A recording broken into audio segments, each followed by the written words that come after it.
Hey, it's Clay, and this will be a video chart on ticker symbol FOLD. We will take a look at the 30-minute time frame. Real quick, what do I mean by 30-minute in case maybe you're new to charts?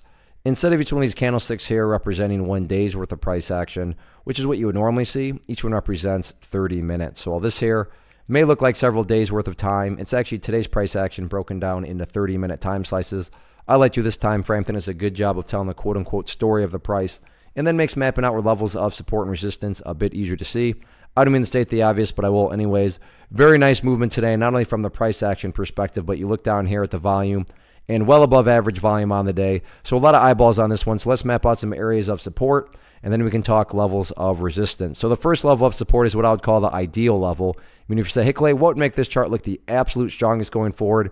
And that would be if the price can stay up here above the $13.50 mark. Now, don't get me wrong. If the price falls below $13.50, I'm not saying the entire chart's destroyed or ruined or anything like that. But yeah, if the price could manage to actually stay up above that level, that would certainly be a huge sign of power going forward.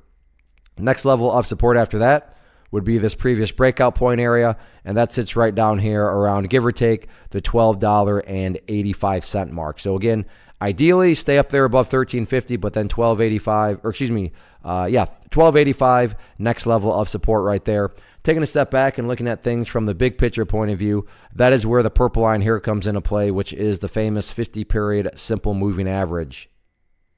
Keyword there being moving. So as time goes by, this line here is going to move itself higher and higher. So a very basic yet highly effective way to judge the health of the move.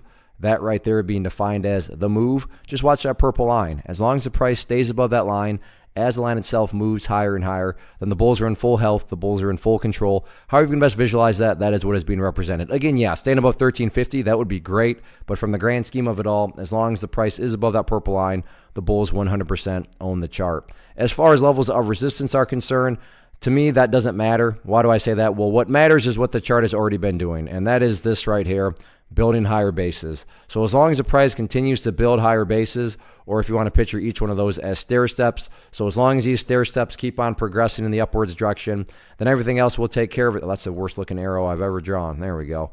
As long as everything is progressing though in the upwards direction, then everything else takes care of itself, including breaking levels of resistance. So focus on just continuing to build those higher bases and sit back and let the trend do its thing. One of the biggest questions I get is, hey Clay, how do you find the stocks that you trade? So what I've done is put together a free resource guide where I talk about the tools that I use to locate stocks that I find interesting and think may have potential. So if that sounds like something that could add value to you as a trader, then click on the image that is up on the screen right now and I will email you the guide. The guide itself is very short and to the point, and best part, it's completely free. Thanks for watching the video. Let me know if you have any questions.